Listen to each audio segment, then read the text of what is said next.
अमन अमन अमन, इंसाफ इंसाफ इंसाफ, piece justice justice justice.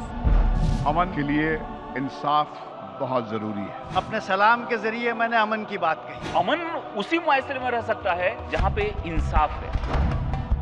कहते हैं इस्लाम मजलूम के लिए लड़ता है। हमारा मजहब सलामती अमन की बुनियाद पर है, इंसाफ की बुनियाद पर है। ये इस्लाम के फंडामेंटल्स हैं। कुदरत और इंसानियत के वसूल दुनिया में कहीं नहीं बदलते। Don't forget, justice is my birth right. ये हमारा हक है। उजाला देती है बुझते हुए चिरागों को जहाँ जहाँ हदीसे रसूल जाती है। इस मुल्क का मुसलमान बन जाए तो इस मुल्क की तकदीर बदल जाएगी।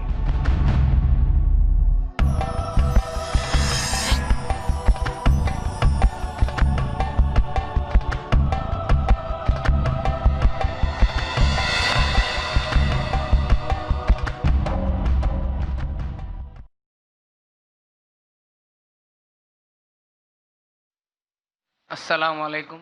मेरा सवाल एडवोकेट साहब से है, क्या हिंदुस्तान का आइन या क़ानून बेहतर है? अगर है तो कैसे? देखिए, आइन जो है कॉन्स्टिट्यूशन ऑफ इंडिया, उसमें सेक्युलर क्रेडेंशियल्स भी उसके उजागर हुए हैं। हिंदुस्तान के कॉन्स्टिट्यूशन की एक बड़ी खूबी यह है कि वो हर मज़हब के, हर अक़ीदे के लोगों को पूरी तहफ़्फ़ुज़ और इंसाफ का वादा करता है। ये कागज़ी है, सच्चाई ज़मीन पर शायद उतनी नहीं होगी जो वादे हैं, लेकिन जहाँ कहीं आपने देखा कि हिंदुस्तान का आम कानून जो है, जिसे हम इंडियन पीनल कोड कहते हैं या जिसे हम क्रिमिनल प्रोसीजर कोड कहते हैं, सिविल प्रोसीजर कोड कहते हैं, राइट टू प्रॉपर्टी जो भी है, इनहेरिटेंस के राइट्स हैं, वर्षे की जायदाद की, शादी निकाह वगैरह तमाम चीज़ों के जो जनरल कवानीन हैं हिंदुस्तान में। We have marriage act, but we have Hindu marriage act also. इसी तरह से कवानीन जो है वो बटे हुए हैं अलग अलग खानों में। जहाँ जहाँ तक के मुमकिन है, हिंदुस्तान के आइन का मंशा ये है कि किसी भी मज़हब के ज़ाती कवानीन में मुदाखलत न करें जहाँ तक मुमकिन हो। इस्लाम में या हिंदुइज़म में या फॉर दैट मैटर क्रिश्चियनिटी में या पारसीज और ऑस्ट्रेलियन के कानून में, जहाँ तक मुमकिन हो आम कानून या आइन के जो डिक्टेट्स हैं वो उनसे कहीं न टकराएं। और कभी कभी अनजाने में यहीं कहीं टकरावट हो भी जाती है तो सुप्रीम कोर्ट के सामने या हाई कोर्ट के सामने पिटिशंस आती है और वहाँ उसको वे किया जाता है कि क्या ये सही है या ये सही है। तो ये एक बड़ा बारीक मसला है, लेकिन आम तौर पर मोटी बात अगर आप मुझसे पूछें तो इस्लाम मुसलमानों को अपने मजहबी अकायद के पेश नज़र जो उनकी रोज़मर्रा ज़िंदगी से जुड़े हैं, कहीं कोई रुकावट नहीं आती और उन्हें पूरा आइन के तहत तहफ़्फ़ुज़ का गारंटी और एश्योरेंस दिया गया है। उसमें अगर कहीं भी आपके हक़ की पामाली होती है या आपके मजहबी अकायद के अंदर मुदाखलत होती है तो आपको उसका इलाज फ़ौरन अदालत के ज़रिए मिल सकता है। ये हमारे मुल्क का कानून। अगला सवाल बहनों की तरफ से। अस्सलाम वालेकुम रहमतुल्लाहि व बरकातुहू। मेरा सवाल जनाब उपाध्याय साहब से है। I am Asba Shams, I am from UP Allahabad and by profession I am a computer trainer. मेरा सवाल ये है कि आप माशाल्लाह आपकी गुफ्तगू से पता चला कि कुरान और सुन्नत का काफ़ी मुतालिया है आपका। तो हम ये जानना चाहते हैं कि क्या आप ये भी दिल से मानते हैं कि हकीकी अमन, एक्चुअल पीस, कुरानिक जस्टिस और रसूलुल्लाह सल्लल्लाहु अलैहि वसल्लम की सुन्नत को लागू करने के बाद ही आ सकता है?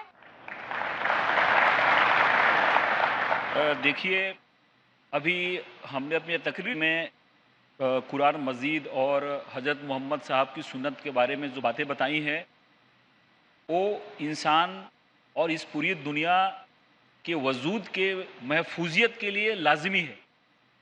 उसको हम किसी भी रूप में या किसी फॉर्म में मानते हैं। अगर हम आईने हिंद को भी देखें, हिंदुस्तान के कानून को भी देखें, तो बुनियादी तौर पे वो उसी पे मुनहसर है, क्योंकि वहाँ जो चीज़ें कही गई हैं उन चीज़ों को आप दूसरे तरह से दूसरे नाम से अगर मानते हैं तो आपको मानना पड़ता है, लोग मान रहे हैं।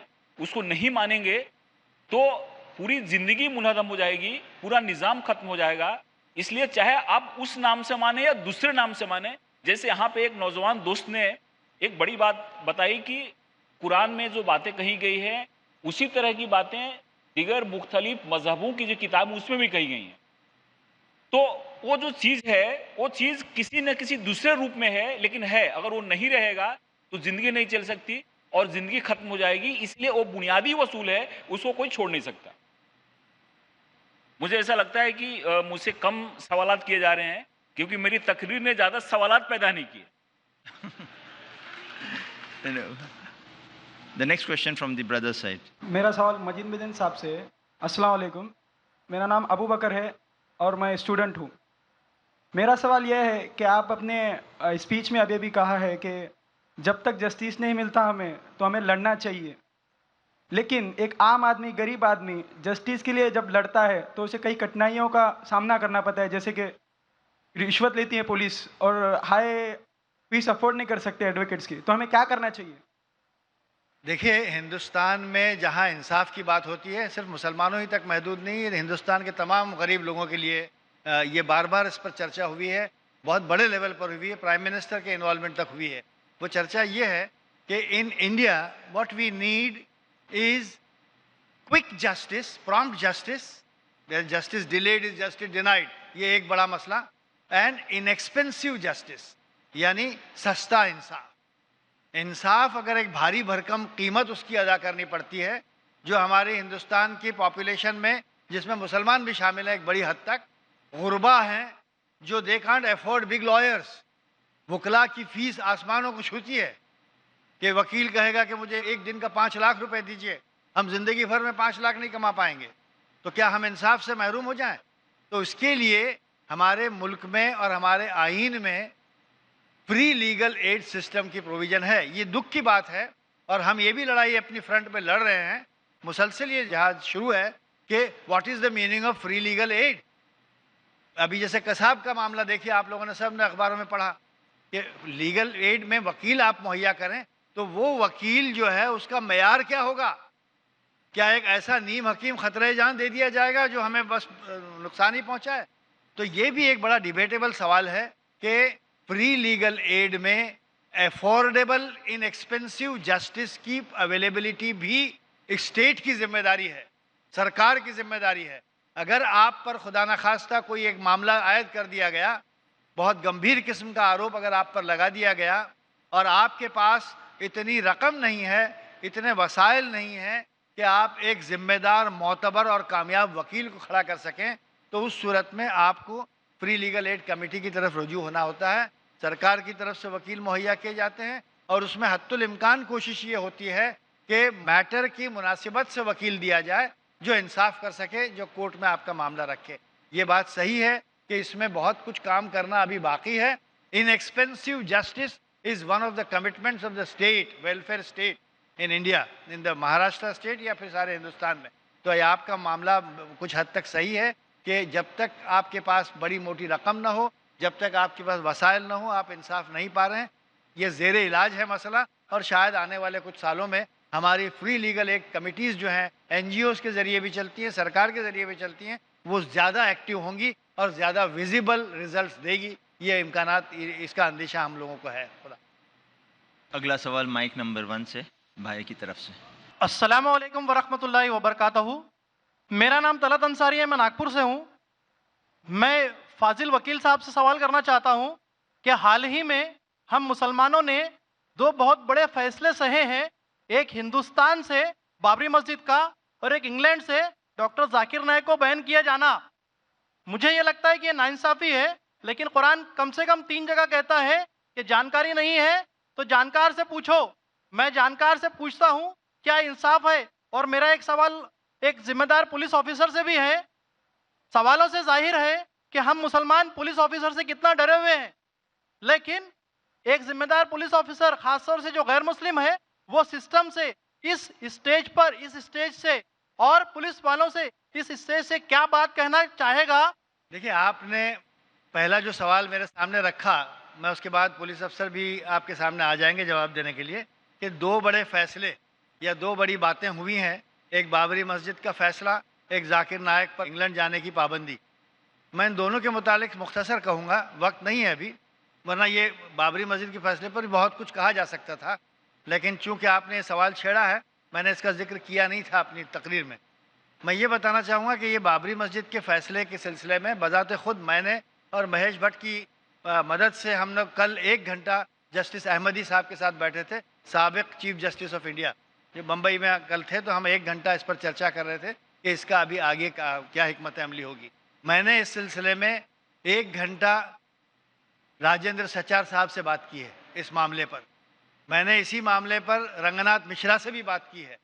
मैंने इसी मामले पर और बहुत काबिल हमारे लीगल ल्यूमिनरीज हैं हिंदुस्तान के, उस पर बात की और उस पर गौर हो रहा है। ज़फ़र याब जिलानी साहब के साथ भी, और बहुत जल्द हम और महेश भट्ट दिल्ली जाएंगे इंशाल्लाह, और लोगों का ग्रुप बैठकर इस पर कानूनी तौर पर बड़ी संजीदगी के साथ अगला कदम सुप्रीम कोर्ट के लिए उठाने के सिलसिले में, और साथ ही साथ मुसलमानों के हुकूक़ की तहफ़्फ़ुज़ के लिए, मस्जिद की तामीर के मामले में, और तमाम हिंदू मुसलमान के बाहमी गलत फहमियों को दूर करने के रास्ते में, उनके ताल्लुकात बेहतर बनाने के रास्ते में इन क्या इक़दाम उठाने, इस पर गौर हो रहा है। इसके लिए थोड़ा सा सब्र की ज़रूरत है, और इंशाअल्लाह हमें ज़रूर इस पर कहीं ना कहीं इंसाफ मिलेगा। मैं चाहूँगा हमारे उपाध्याय साहब आकर उस सवाल का जवाब दें जो आपने पूछा है।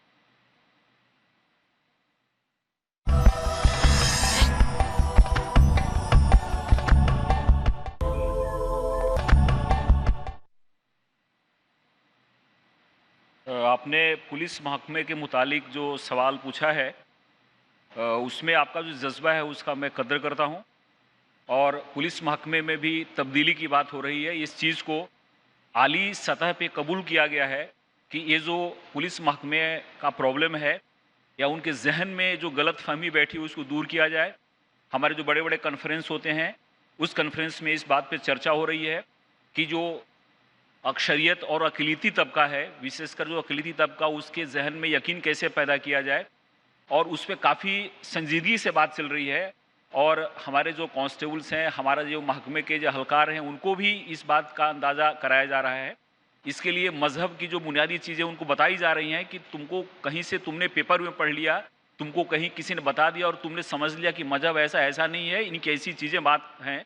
तो इस चीज़ें पे काम हो रही है, लेकिन आपको मालूम हो ख्याल बदलने में थोड़ी देर लगती है।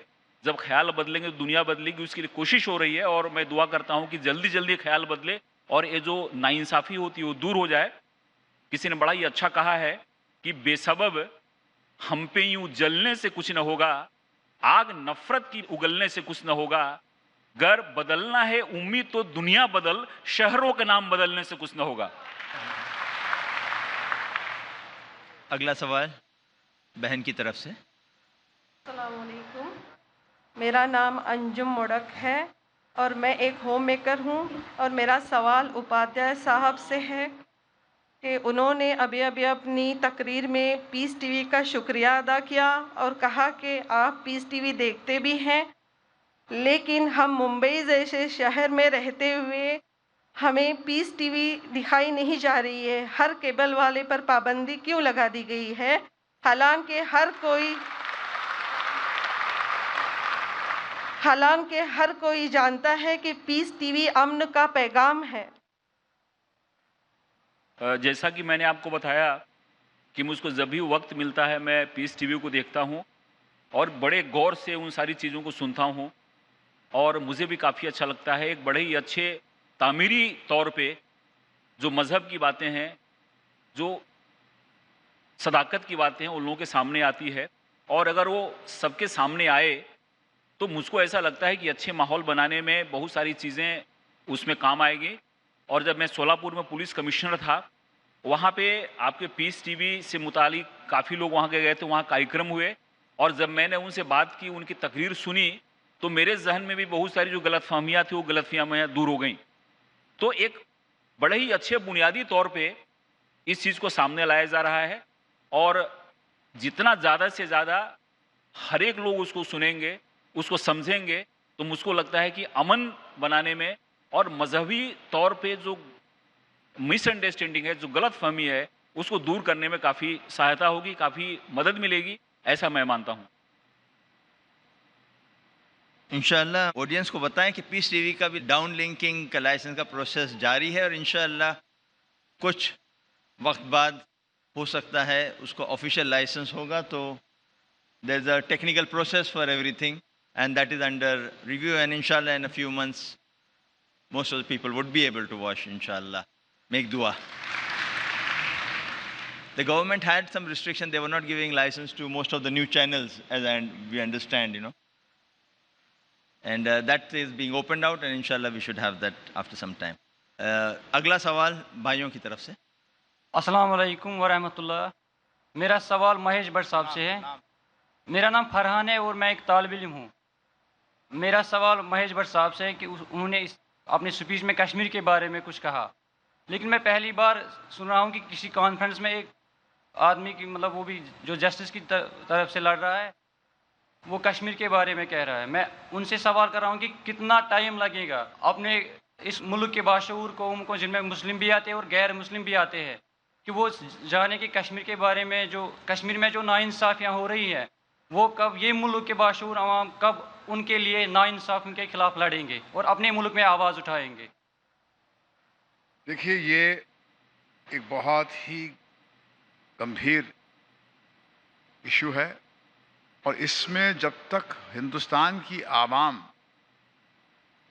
पूरी तरह इन्वॉल्व नहीं होगी, जब तक हम सब मिलकर अपने लीडर्स से, अपनी हुकूमत से ये नहीं कहेंगे कि भैया इसका कोई ना कोई हल हमें निकालना है, क्योंकि आए दिन वहाँ पर जो जुल्म हो रहा है, खून खराबा हो रहा है, बच्चे मारे जा रहे हैं, लोग गायब हो रहे हैं, ये सारी बातें हमारे कानों तक पहुँचती है और एक खामोशी है। उस खामोशी के पीछे बहुत कुछ छुपाया जा रहा है, मगर इस दौर में आप वो कड़वी सच्चाई को छुपा नहीं सकते। तो मुझे लगता है कि मीडिया के बगैर हिंदुस्तान की आवाम के कुछ लोगों को वहाँ जाकर वहाँ के लोगों से उठना बैठना चाहिए, उनकी बातें सुनकर ये हिंदुस्तान में लाकर लोगों को समझाना चाहिए, क्योंकि अब तक हमको जो बात कही जा रही, पहले या तो हुकूमत कहती थी या मीडिया कहता था। मीडिया ने भी वही बात दोहरानी शुरू कर दी जो हुकूमत उनको अलाउ करती थी।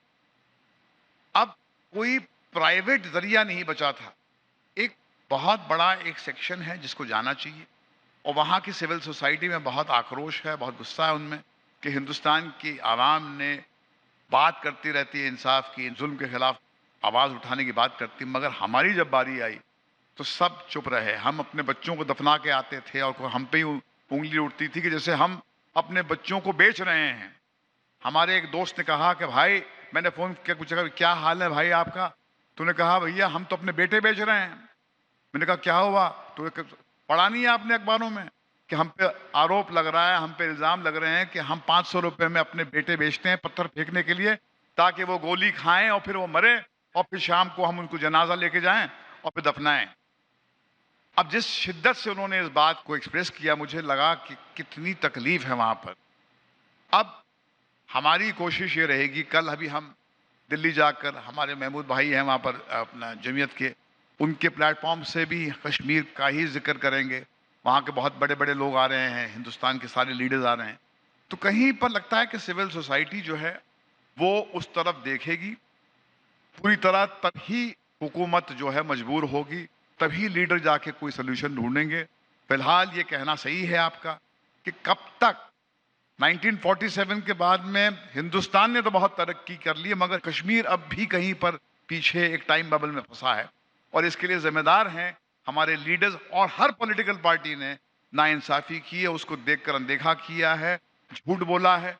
अब ये झूठ चलने वाला नहीं है। अब ये सच्चाई की तरफ अगर हमारे कदम बढ़ेंगे तो शायद हमारे पास कोई सोल्यूशन नजर आएगा, नहीं तो नहीं आएगा। शुक्रिया। अगला सवाल भाई की तरफ से। अस्सलाम वालेकुम वरहमतुल्लाहि वबरकातुहू to all of you. I am Lukman Khan from Pune and working with Kaplan India. I would like to ask this question to Mr. Mahesh Bhatt because this question is related to Bollywood. मुझे ऐसा महसूस होता है कि जो Indian media, international media है, वो तो इस्लाम के पीछे पड़ी ही हुई है, but same time I feel that whatever evil is shown in Bollywood movies, all the evil, whether they are robbers, whether they are terrorists, they all are Muslims. So don't you think, Mr. Mahesh Bhatt, this is injustice with Muslim community together? Because you are showing what is not true. हम पे तो इल्ज़ाम लगता है कि हम बहुत ही सिंपैथेटिकली project करते हैं मुसलमानों को, तो I'm ये talking, sir, in general in Bollywood. मेरे ख्याल में ये एक स्वीपिंग कमेंट है। ये बात सच है कि अंडरवर्ल्ड के कुछ लोगों का एक हिस्टोरिकल रोल रहा है, जो मुंबई की पुलिस ने, मुंबई के मीडिया ने लगातार पब्लिक स्पेस में इसकी इन्फॉर्मेशन प्रोवाइड की है। तो फिल्म वाला जो है वही इन्फॉर्मेशन लेकर उस पर अपनी एक फिक्शनल कहानी बुनता है। मगर ये बात हमको अक्सर क्रिश्चियन भाई हमारे कहते हैं कि भैया क्या आपको हमारे सिवा कोई मिलता नहीं है? हमारे बाप की पिक्चर में जो वैम्प होती है वो जूली होती है और जो विलन होता है वो रॉबर्ट होता है। तो ये कुछ हद तक सच्चाई है, मगर ऐसा कोई ऐसी कोई चाल नहीं, कोई साजिश नहीं है। मैंने कहा कि वो मासूम से लोग हैं, दुकानदारी चला रहे हैं, फिल्म बनाते हैं, मनोरंजन की करने की कोशिश करते हैं। उनका किसी एक सेक्ट ऑफ पीपल के खिलाफ कोई ऐसे कोई हमला करने का इरादा है नहीं मेरे भाई। अगला सवाल बहनों की तरफ से। My name is Aisha.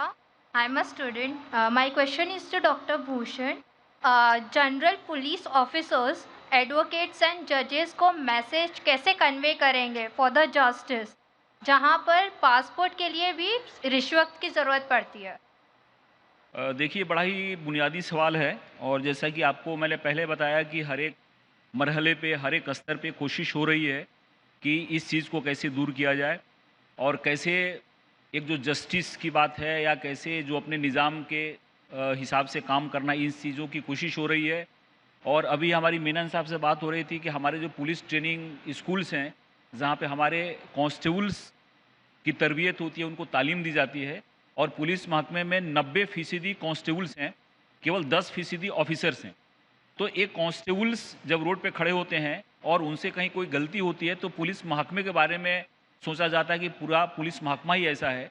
तो हमारी अभी कोशिश चल रही है कि हमारे जो पुलिस ट्रेनिंग स्कूल्स हैं, कॉलेजेज हैं, जहाँ पे हमारे कांस्टेबल को तालीम और तरबियत दी जाती है, उनको इस चीज़ के बारे में कैसे बताया जाए, उनको समझाया जाए, ताकि उनका जो बर्ताव हो और वो जब सामने बाहर आते हैं समाज में, मुआशरे में, तो अच्छी तरह से बिहेव करें और कानून के हिसाब से बिहेव करें, ताकि पुलिस महकमे का जो एक इमेज है वो भी अच्छा हो और समाज में उसका एक अच्छा मैसेज है, पैगाम जाए।